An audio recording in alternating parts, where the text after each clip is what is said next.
podendo conversar com vocês. O tema de hoje é um tema, eu estava comentando aqui, um tema que eu chamo de difícil. Né? Difícil não de explicar, porque se você explica sem profundidade, e se você também recebe as informações e não aprofunda, se não traz isso para o coração, diria para vocês, é mais uma palestra como qualquer uma outra.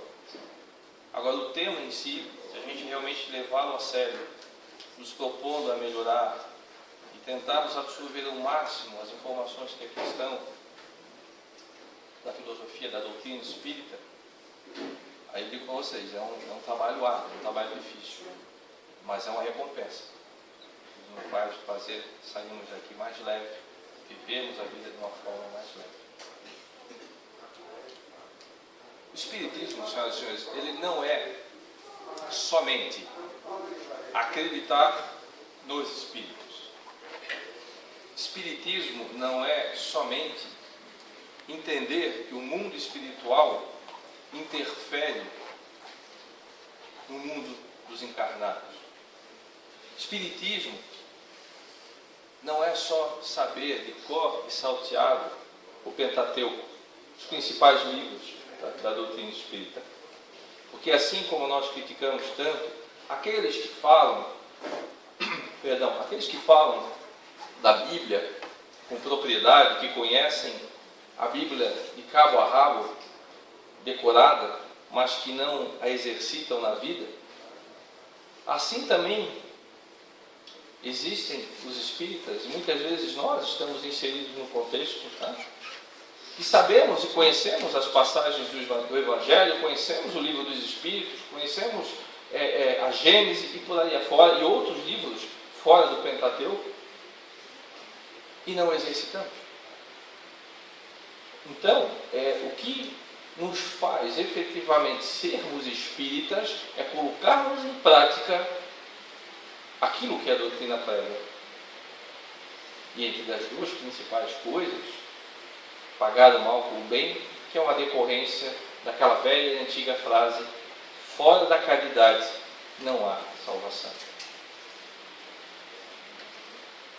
Como nem todo mundo conhece o capítulo do que trata, eu fiz um resumozinho de 3 linhas, para que a gente possa iniciar essa conversa e vocês estejam embasados, conhecendo sobre o tema, né, da forma como o Espiritismo coloca. E depois, obviamente, eu vou trabalhar um pouco essa mensagem. Começa assim: tendes ouvido o que foi dito, amarás ao teu próximo e aborrecerás ao teu inimigo. Mas eu vos digo, amai os vossos inimigos, fazei o bem aos que vos odeiam, orai pelos que vos perseguem e caluniam, para seres filhos do vosso Pai que está nos céus, o qual faz nascer o seu sol sobre os bons e sobre os maus, e vira chuva sobre os justos e sobre os injustos. Isso está em Mateus. Um pouquinho mais para adiante, nesse mesmo capítulo, ele faz uma pergunta: e se vós amais somente aos que vos amam, que merecimento é que vós tereis? Pois os pecadores também amam os que os amam. E se fizerdes o bem aos que vos fazem o bem, que merecimento vós tereis? Porque isso também fazem os pecadores. Isso está em Lucas. Um breve trechinho do livro do Evangelho, né? Nós temos uma explicação que eu também sintetizei, mas eu achei importante inserir essa explicação, para a gente possa contextualizar tudo aquilo que está no livro do Evangelho. Coloca o seguinte, e a gente vai discutir sobre isso.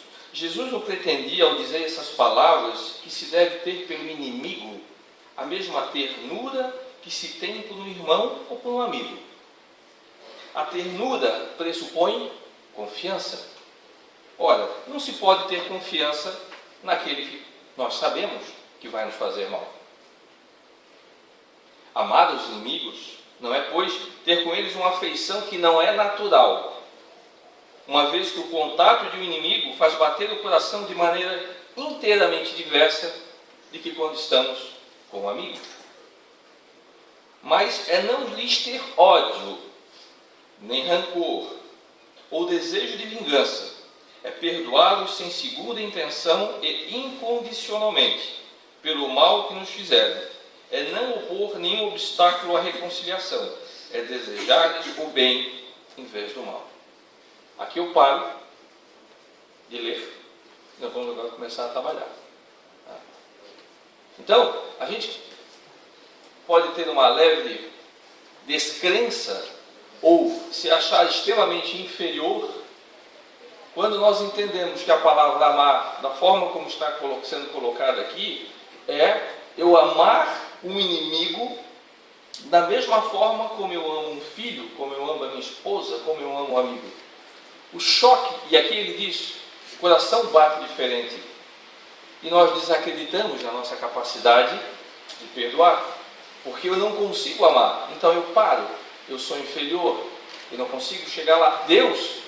Jesus falava isso porque ele era superior, pensarão alguns. Eu não sou, e como não sou, não é chegada a minha hora ainda. Quantas pessoas não pensam dessa forma? E aí eu gostaria de fazer uma pergunta. A gente precisa primeiro definir o que é o mal. Aqui eu vou entrar um pouquinho em filosofia. Vamos usar um pouco, forçar um pouco a nossa ideia, vai aprofundar a filosofia espírita. Algumas pessoas podem dizer o seguinte: olha, o mal é a ausência do bem, assim como a escuridão é a ausência da luz. Mas vamos pensar um pouco. Nós falamos que Deus é justo, Deus é amor, Deus é onipresente, Ele está em todos os lugares. É concebível que a gente possa imaginar que onde Deus está, exista o mal da forma como a gente percebe? Se eu digo que Deus está em todos os lugares, que Ele vê tudo, que tudo Ele sabe, que Ele é justo, que Ele é bom, que Ele é Pai, é concebível que onde está Deus exista o mal, da forma como o conhecemos? Aí você pode ser sincero, mas espera um pouquinho. O que a filosofia espírita então fala sobre isso? O que é o mal? Ora, Kardec pergunta: defina o mal. Ao que os espíritos respondem: o que vos parece o mal é a ignorância do bem. O que vos parece o mal é a ignorância do bem.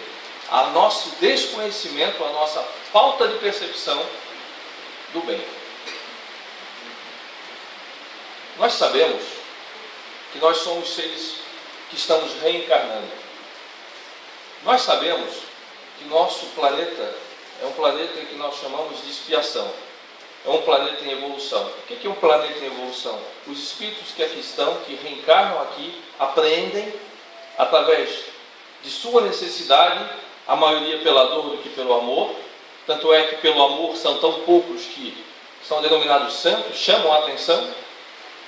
A maioria de nós tem que reencarnar e lidar com as nossas diferenças, tem que lidar com os nossos diferentes, os ditos inimigos, que são aquelas pessoas que de alguma forma precisamos resgatar, sendo através de perdoar ou ser perdoado.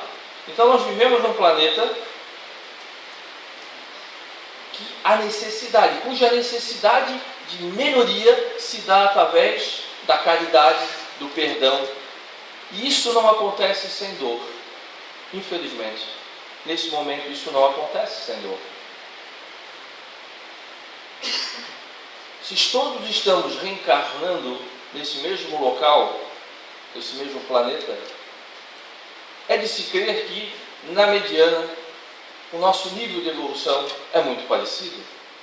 Sérgio, mas existem alguns mais evoluídos, outros menos evoluídos, mas na mediana estamos todos no mesmo planeta. Uma pequena minoria em missão, ou seja, auxiliando através do exemplo aqueles que, como nós, temos tantas falhas ainda, perecemos tanto, buscamos tanto a melhoria pelo sofrimento. E existem aqueles, os poucos, evoluídos, com missão, cujo sofrimento não é dor, o sofrimento é dedicação, é doação, é exemplo para nós, para que nós possamos melhorar também. Mas Sérgio, existem, você está me dizendo que todos somos aprendizes, mas os estupradores, os homicidas? Lembre-se de uma frase que já foi muito tempo dita, e de vez em quando eu escuto essa frase dentro da casa de oração, nas palestras, né? Há de haver o escândalo, mas ai daquele que provocar o escândalo.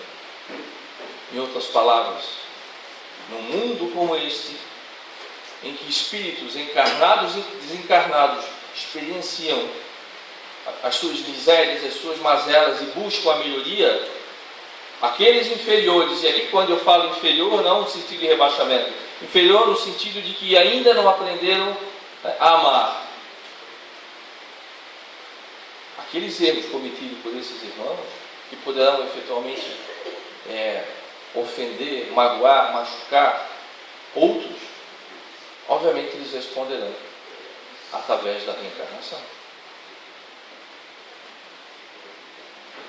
O Divaldo tem uma história muito interessante que eu queria colocar aqui com vocês. Alguém já deve ter ouvido. Eu não sei se conta em mais uma palestra, mas eu vou... Essa eu escutei, e como ele já estava mais velhinho, acredito que seja uma das últimas.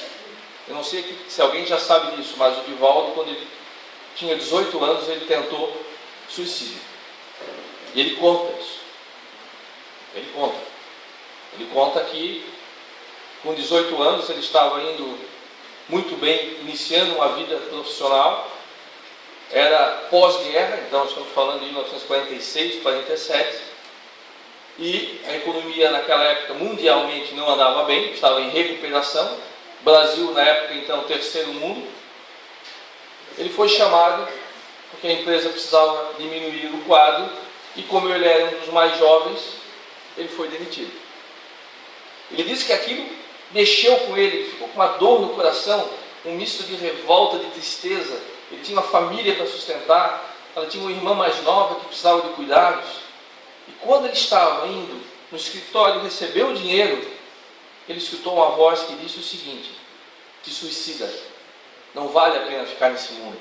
Esse mundo é um mundo de justiça. Te suicida, tu és jovem, tu não tens pecado. Volta para o mundo dos imortais, volta para o mundo espiritual. E naquele momento ele estava tão abalado emocionalmente que ele decidiu: eu vou cometer suicídio. Em Salvador tem lá o... como é que chama aquele elevador? Lacerda. Perfeito. Foi para o elevador Lacerda, decidido a lá de cima se jogar. Quando ele estava lá em cima, ele escuta a voz de novo: agora pula, agora pula. E ele sentiu uma tontura, desmaiou, e dizer que foi a sorte, caiu para trás. Se ele tivesse caído para frente, ele disse que não teria condição de contar a história como contou. Caiu para trás. E acordou no outro dia ou depois, enfim, não sei precisar como é que foi o momento. Foi dentro de um hospital e ele foi sincero. Ele sempre foi sincero e disse: doutor, o médico, né? Eu estava tentando me matar. O médico olhou para ele, jovem, passou-lhe um corretivo e mandou ele embora. Depois daquele dia, aquele irmão, porque ele tinha a mediunidade muito evoluída, o Divaldo, começou a incomodá-lo insistentemente. Foram anos de tormenta, xingamentos, trazendo esse irmão para baixo, com pensamentos ruins, com ideias ruins, criticando. Porque, segundo ele, e depois Divaldo confirmou, na última encarnação em Paris, Divaldo tinha feito algo que na consciência desse outro irmão tinha sido o motivo dele ter sido assassinado, dele ter morrido. E ele disse: mas eu não me lembro disso. Naquele momento ele disse que não se lembrava. Hoje ele fala que ele conhece perfeitamente a última encarnação. E ele disse: mas eu não me lembro disso, eu não tenho culpa, hoje eu não sou essa pessoa. E o Espírito disse: eu vou ficar contigo até o fim. Eu vou acabar com a tua vida. No meio de tudo isso, passaram-se os anos, chega-se na frente da casa, da mansão do caminho, uma senhora esquálida, com um bebê também esquálido, né, passando fome. Disse a mulher que fazia sopa com papelão, sopa de papelão, para dar para o filho comer, para a menina comer, perdão, pedindo que, pelo amor de Deus, ele aceitasse a menina, porque os dois iam morrer. Ela não ia ter condição de criar, e ela estava numa situação que ela ia morrer. Aí o Divaldo disse: não, ninguém vai morrer aqui. Pegou a criança, levou para o hospital. A mulher se fortaleceu e não ficou junto. Ela decidiu seguir a vida. E o Divaldo adotou essa criança. Foi aí que o Espírito voltou e falou para ele, pela primeira vez, segundo o Divaldo, chamou ele de Divaldo. Divaldo, tu amas essa criança? O Divaldo falou: não, eu não amo ela ainda, porque eu mal a conheço. Estou muito pouco tempo com ela, mas com certeza eu vou aprender a amá-la. E o Espírito falou: então, se tu amá-la, eu também te amarei. Se tu amá-la, eu também te amarei. Mas por quê? Porque na última encarnação ela foi a minha mãe. Divaldo disse: e se eu quisesse então te magoar, eu beliscaria essa menina, ele falou brincando, e tu sofrerias. Se tu tocar no fio de cabelo dela, tu vai me fazer sofrer pela eternidade.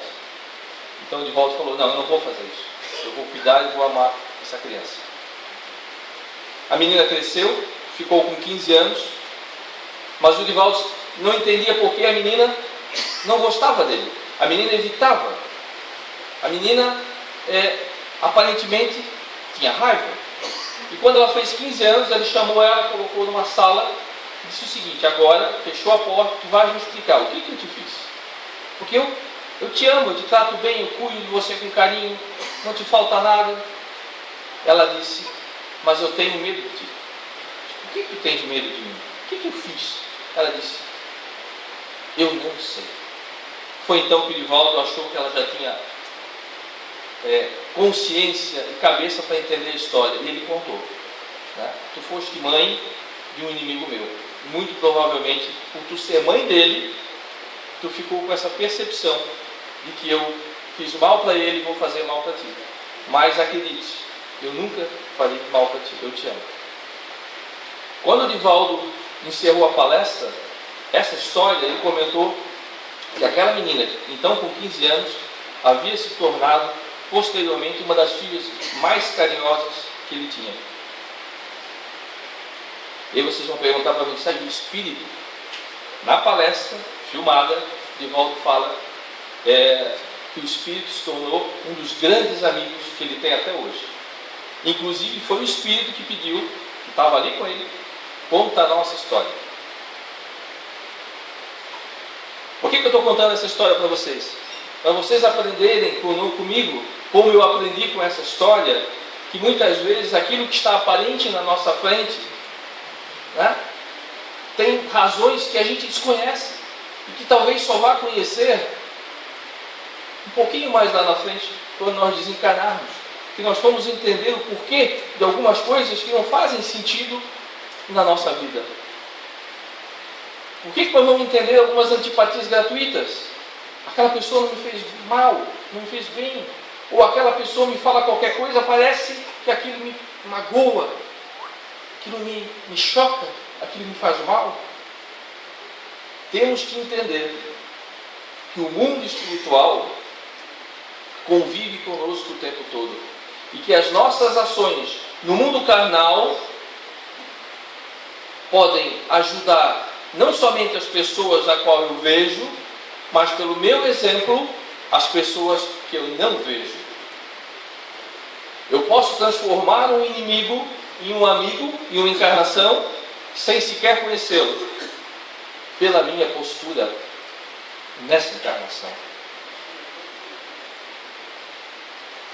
Por isso, quando a gente está falando em receber o mal, eu sempre divido um pouco. Vamos dividir um pouco a conversa. Nós estamos envolvidos no mundo espiritual que, invariavelmente, alguns espíritos, em função de eventos passados, pode nos querer algum tipo de mal. Mas se eu, Sérgio, eu não o conheço, eu não faço ideia de quem é, por que ele está assim comigo? Mas se tiver algum motivo, eu não sou mais aquela pessoa, eu sou outra. Então o que nós devemos pensar e fazer? Trabalhar a nossa mente, trabalhar a nossa vibração. Quando eu sentir uma raiva, quando eu sentir alguma coisa impulsiva, algo do nada, pare e reflete. Isso é meu? Isso é da minha cabeça? E se for meu, por que eu estou assim? Reflita, avalie. A única forma de um espírito que quer nos prejudicar, nos envolver, é se nós aceitarmos as suas insinuações e se nós dividirmos, partilharmos vibrações. Uma vez eu escutei uma palestra, eu já falei isso aqui e vou ficar falando sempre, eu acho muito engraçado. A pessoa perguntou assim na palestra: você é macumbável? Não, macumbável? O que é macumbável? Porque tem uns que são macumbáveis e outros não são. Uns a macumba atinge, outros a macumba não atinge. Então assim, vamos explicar esse negócio. Esse ritual que foi feito, que foi importado, foi trazido para cá, através de qual algo físico, para satisfazer irmãos do plano espiritual que, por uma ignorância da sua evolução, por uma certa fragilidade nessa evolução, aceitam aquilo que não podem tocar, não podem segurar, mas podem absorver, para que ele saia dali e, em troca disso, vá na casa de alguém fazer mal a alguém. Esse é o conceito, tá? Assim funciona a metodologia. Você faz um negócio, o espírito vai ali, agradece, porque aquilo ali, em tese, foi para ele, então em troca ele vai fazer mal para alguém. Esse é o conceito desses trabalhos que se fazem, para prejudicar as pessoas. Digo para prejudicar, por favor, não estou falando, não estou aqui criticando nenhuma religião, até porque o espiritismo não faz isso. Estou explicando a metodologia. Agora, se esse espírito vem na minha casa e quer me prejudicar, mas eu estou com uma vibração boa, eu vibro no bem, eu estou com o coração tranquilo, aquela energia não vai conseguir chegar. Eu não tenho como ser prejudicado, porque é como se eu tivesse alguém que irrompesse na minha casa com raiva, com ódio, e eu dissesse: calma, amigo, senta aí, vamos tomar um café, você está nervoso? Eu estou calmo. O que está vendo? Posso te ajudar? É assim que acontece, no mundo físico. No mundo espiritual é a mesma coisa. Se eu estou vibrando no bem, se eu estou calmo, se eu estou sereno, quem está à minha volta? Os meus irmãos que vibram na minha sintonia, os meus parentes, os meus amigos espirituais, os meus guias, que vibram numa boa vibração. E aquele irmão não tem como. Não é que ele é impedido, não é que ele é castigado. A vibração dele não tem como. Quando nós falamos que a casa é protegida, num trabalho como esse, não é porque tem alguém lá fora espiritualmente falando com arma, é porque a vibração em torno dessa casa, de amor, de caridade, impede que a vibração mais baixa, a vibração de pessoas que queiram fazer o mal, tenham acesso, a não ser que sejam permitidos para a melhoria daqueles irmãos. E quantos aqui não são permitidos entrar, e quantos aqui, quando os senhores e senhoras vão embora, não aqui ficam para receber tratamento? Então nós estamos falando de vibração. Aquele inimigo que eu não vejo, como é que eu trato? Com oração. Mas não oração para quem eu não conheço, oração para mim mesmo. Meu Deus, me mantenha bem, me mantenha calmo diante de situações estressantes. Eu estava comentando com a irmã, parece que é muito fácil falar quando a gente está aqui. Tomei um passo, eu estou tranquilo, em paz. Só que as coisas vão acontecer no momento que você está irado. Você, sabe, bateu com a canela na escada, o filho gritou, a mulher xingou, o marido falou uma bobagem. Naquele momento é que parece que as coisas acontecem. Por quê? Porque a sua vibração naquele momento baixou. Você está irritado, você está bravo, você não mediu consequências na hora que você falou. Então, se existe uma defesa contra esse mundo espiritual que te pode, convenhamos, senhores e senhoras, todos nós em maior e menor nível, somos obsidiados. Basta você começar a fazer o bem, virar alguma coisa do tipo, vou parar com isso, não vale a pena, estou cansado, amanhã eu vou. Mas a nossa vibração tem que ser tal que a gente possa não expulsar, vou expulsar o demônio. Não, porque demônio não existe, aquele é um irmão que está necessitado, acredite ou não. Mas aquela vibração, se ela for seguinte, se eu conseguir manter o meu padrão vibratório, meu bom humor, a minha calma, a minha paciência, eu vou influenciar sim as pessoas. Se acontece isso, eu particularmente trabalho muito em empresas, eu vivo dentro de empresas, e a gente percebe que, às vezes fala, mas tem um cara lá que o humor dele piora para todo mundo. Acho difícil. Aquele cara que é mal-humorado dentro da empresa, ele vive, parece que ele vive sozinho o mundo isolado. Agora, aquela pessoa que é bem-humorada, que é simpática, ela contamina o ambiente. Então, isso vale para o mundo espiritual. Se queremos proteção, se queremos uma forma de devolvermos o bem ao mal que esses espíritos querem nos fazer, é termos uma boa vibração. Com esta vibração, nós vamos poder auxiliá-los. Nós vamos falar agora do inimigo visível. Aquele que, de carne e osso,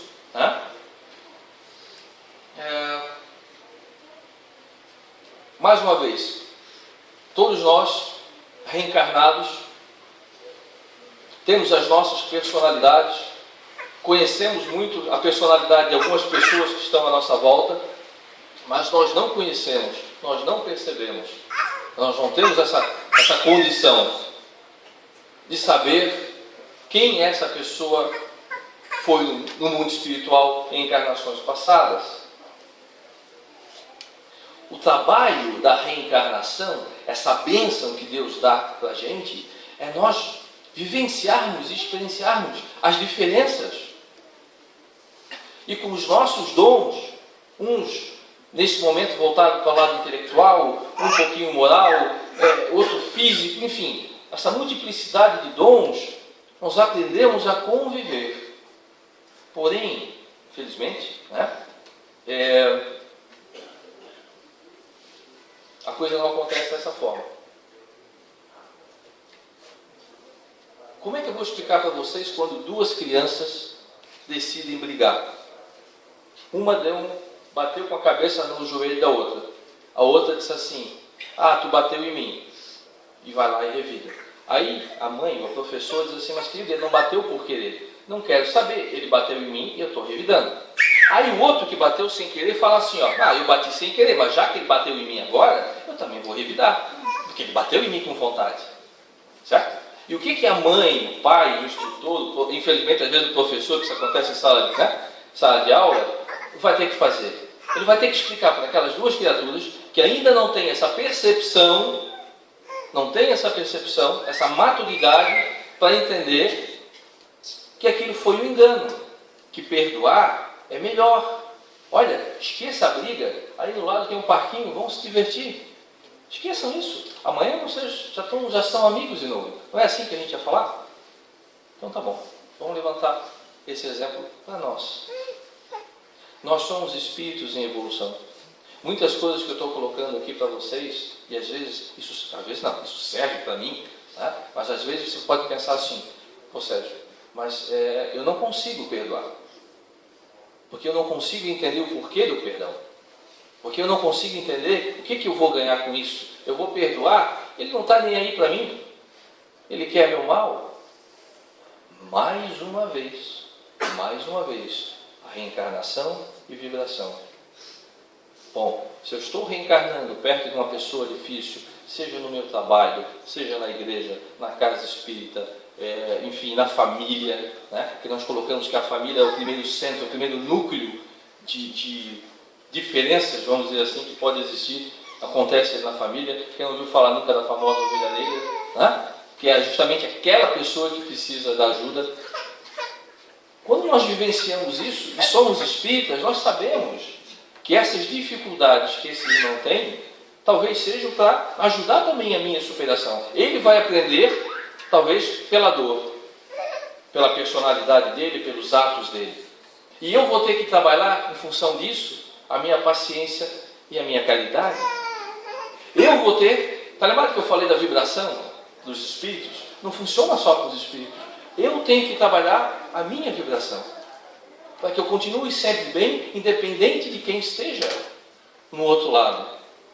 Vocês não estão... A gente nunca viu essa conversa assim, ó, fulano chegou, fulano tem olho gordo. Ele chegou lá, olhou para o passarinho da gaiola, o passarinho morreu. Ele entrou na sala, começou a contar a história, a tortada da florzinha, acabou com a flor. A energia do cara é horrível.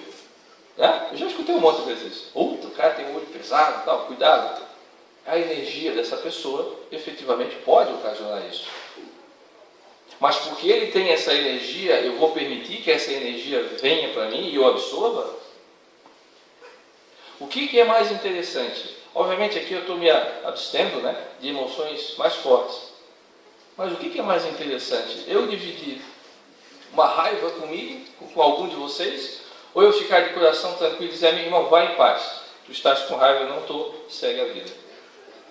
Eu tenho uma meta que eu faço, eu vou dar de graça para vocês. Tá? Eu tinha um problema seríssimo, porque eu ando muito na estrada, eu tinha um problema seríssimo de trânsito, com as pessoas que davam fechada, enfim. Tá? Isso é muito comum. Tá? E me irritava isso, me irritava. Eu tive que encontrar um jeito de eu me acalmar quando acontecesse uma coisa dessa. Até o dia que me veio na cabeça, eu não parei para pensar, acho que alguém me sugeriu isso e eu peguei para mim. Né? Pensa como é que deve estar a cabeça dele. Pensa que ele pode estar com um problema sério. Pensa que ele pode não ser somente esse sacana que fez isso aí com você. Pensa que ele deve estar precisando, tá precisando socorrer alguém. Enfim, não tenta levar para o lado negativo. Tenha pena. Peça a Deus que ele não cause um acidente e não fira mais ninguém. E faz muito tempo, eu já me doutrinei, quase adestrei, né? A pensar dessa forma. É automático agora. Quando acontece um negócio desse, meu Deus, a primeira coisa que vem, meu Deus, que ele não faça mal para ninguém, que ele chegue em casa são. É uma forma que eu uso, pessoal, de trabalhar um problema que eu tinha, que me incomodava demais. Vamos fazer um exercício, cada um de nós, os nossos problemas. O que nos chateia mais? O que nos faz me sentir pior? Como é que eu vou trabalhar a minha cabeça em relação a essas pessoas? Existem pessoas que têm problema no trabalho, o cidadão passa 8 horas do dia. 8 horas do dia. Às vezes passa mais tempo com um colega de trabalho que com a esposa em casa, porque às vezes a esposa trabalha também, desencontra, tal, chega em casa para dormir. Então como é que eu faço para lidar com pessoas que eventualmente até me fazem mal? Seja até pela própria presença.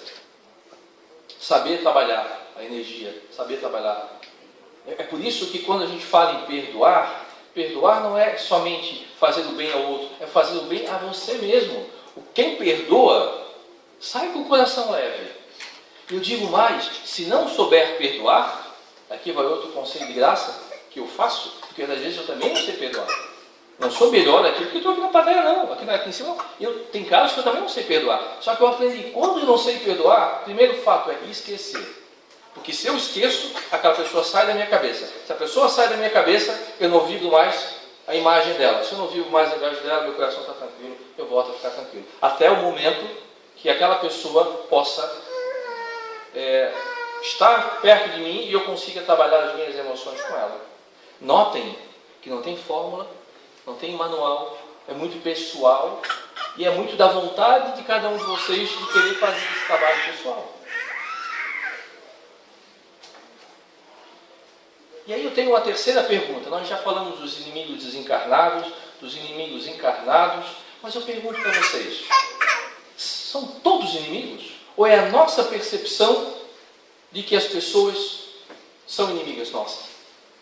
E por isso não merece que façamos o bem. Às vezes uma pessoa tem uma opinião diferente da nossa, uma visão distorcida da nossa, e aquilo nos faz implodir internamente pensando assim, aquele cara me faz mal. Quer que eu dê um exemplo? Agora, exatamente agora. Época de eleições. Quem é o meu inimigo? Meu inimigo é o do outro partido. Como é que aquele cara pode pensar desse jeito, ter essa ideia, ter essa cabeça? Eu não aceito a sua opinião. Você é maluco por votar nisso aqui. Você é maluco por votar... Gente, nossa, que Criamos inimizades temporárias, sazonais, em função de algo que deveria ser o quê? Opinião, respeito. Isso não é caridade? Quer dizer que caridade é só dar alguma coisa, como nós fizemos aqui. Caridade é só dar comida para quem precisa? É também isso. Caridade é dar um passe, caridade é dar uma palestra, caridade é dar uma roupa, e caridade é saber respeitar a opinião do outro. E, obviamente, ser respeitado, isso aí tem que ser recíproco. Quer outro exemplo? Vou tirar da situação da política. Tiro as pessoas da política e enfio as pessoas dentro de um campo de futebol. É o inimigo de lá com o inimigo de cá, certo? Não é assim. É assim. Se você for em alguns jogos, conheço piadas de amigos, né, Júlio? Que vão numa torcida, esse cara aqui é do time tal. É um perigo.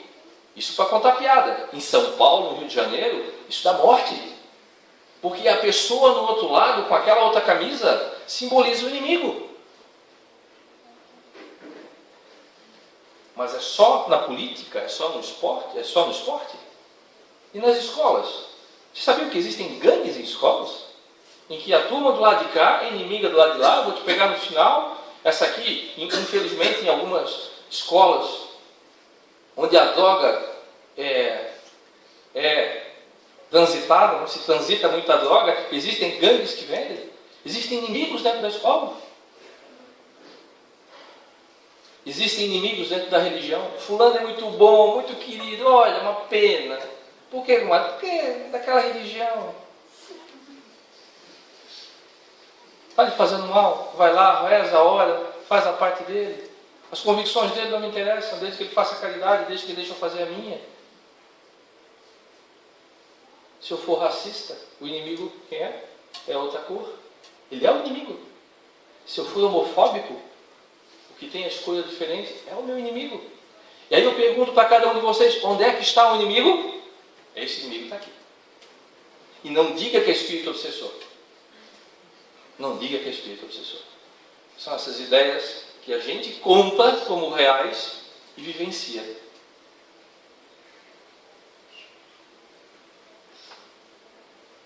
Eu queria colocar aqui uma ideia, que a gente pudesse, né, fazer aquele exemplo que eu coloquei do carro. Né?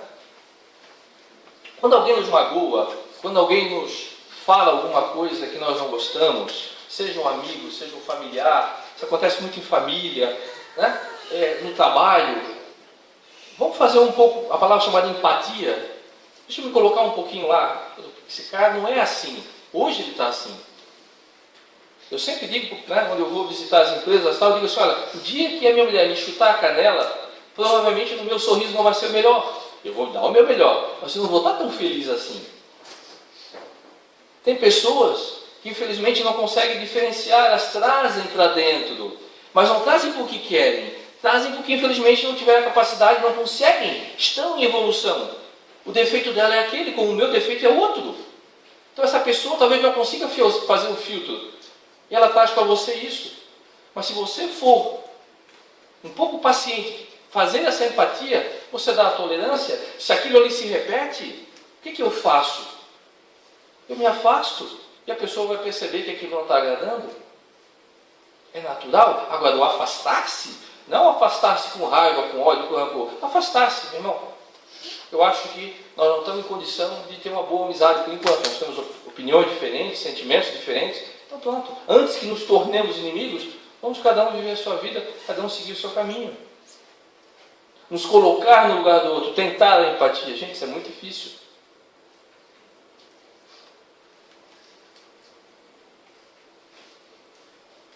Mas, né, o que eu posso fazer em resposta? O tema da palestra, está quase finalizando, para a tranquilidade de vocês, é por quê? Né? Como é que eu posso fazer o bem a quem me magoa? Eu fiz uma listinha aqui para nós refletirmos juntos. Porque eram tantas coisas, eu vou selecionar algumas aqui para a gente refletir em conjunto. Né? Não custa rezar por aquelas pessoas que te querem mal. Ore. Você não tem ideia do poder, da força que tem uma oração. Pedir a Deus, né, que os anjos de guarda que todos nós temos, aquele espírito que nos acompanha nessa encarnação. Que esse irmão possa ser ajudado, que ele possa ter uma boa vibração, que ele possa ter boas ideias, que ele melhore a saúde, né? Mesmo que isso signifique que ele não esteja em paz com você. Faça a sua parte. Que nós não carreguemos o fardo do ódio no coração. O ódio dói. O ódio dói. Ele faz mal, ele dá aperto no peito, ele te dá tremedeira, ele te deixa ansioso. A tua circulação, o teu coração bate diferente, tu fica tenso. O ódio não tem nada de bom no que diz respeito à fisiologia do nosso corpo. Então não adianta permanecer no ódio, é ser teimosos. Tentemos não sentir esse sentimento. Sentiu ódio, sentiu raiva, pensa em outra coisa, muda a forma, faz o teu plano mental ir para outro lugar. Faz o teu plano mental ir para outro lugar. Não existe, né? Vencidos nem vencedores. Aquele que egoisticamente achou que venceu alguém na vida, pode ser aquele irmão que numa próxima encarnação vai ter que recuperar essa vitória. Nós não estamos aqui para vencer ninguém. Se estamos aqui para vencer, é nós mesmos. Eu quero me vencer. Esse Sérgio dessa encarnação, torço, faço o possível para que seja melhor do que a última. Só isso. O inimigo, o amigo, vou torcer para que ele também vá junto comigo. Mas eu tenho obrigação para comigo. Não é uma coisa egoísta. É uma coisa de amar o próximo como a ti mesmo. Se fores culpado, peça o perdão aqui. Isso já dizia Chico Xavier. Peça o perdão aqui. E depois que o teu inimigo vai para o outro lado, vai ser complicado, porque você não sabe mais onde ele está. Você não vai ver mais ele. E pode ser que no outro lado ele não tenha vontade de perdoar. E talvez você não tenha essa capacidade que o Divaldo teve de, através da mudança de comportamento, de experienciar essa relação espiritual, mudar, né, um espírito do ódio para o amor. Pensem nisso. Perdoar enquanto estamos aqui. E que a gente possa à noite, né, colocar a cabeça no travesseiro e fazer uma reflexão. Uma reflexão séria, né, sobre o que nós queremos para a nossa vida. Eu sempre faço reflexão, vocês também. Quando é que eu quero trocar de carro? Quando é que eu vou ter a minha casa? Quando é que eu vou casar? Quando é que eu vou ter o filho? Quando é que eu vou ter o segundo filho? Na verdade, quando é que eu vou viajar? Quando é que eu vou poder comprar a roupa que eu quero? Quando é que eu vou comprar um terreno? Mas dificilmente a gente faz uma reflexão. Tipo assim, como é que eu quero estar daqui a 2 anos, ano que vem? Eu quero ser uma pessoa melhor, mais saudável. Eu quero ter minha cabeça mais limpa, mais aberta, para poder entender o mundo como ele é hoje, né? E ter os meus valores, e não deixar que o mundo mude os meus valores, sejam eles quais forem.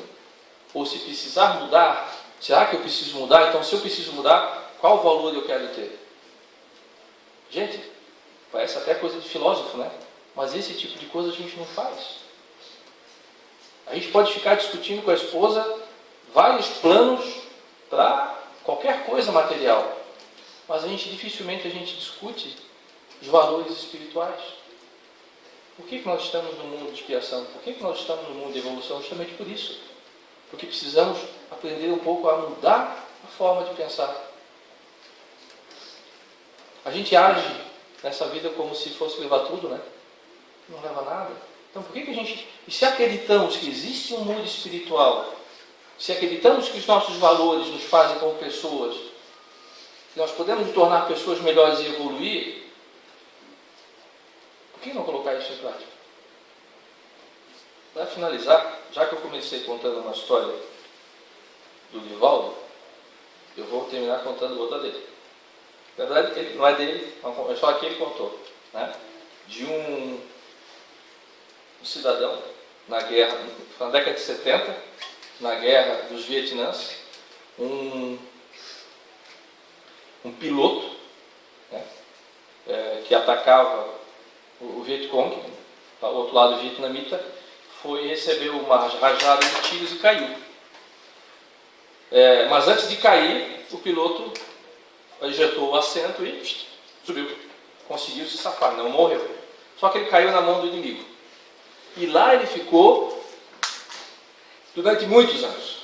Sofreu, parece que foram 5, 6 anos que ficou sofrendo, né, na mão, preso, enfim, torturado, aquela coisa toda. Quando acabou a guerra, houve troca de prisioneiros e esse irmão foi libertado. E como ele não tinha confessado nada, ele não tinha entregue o seu país, ele foi considerado um herói de guerra.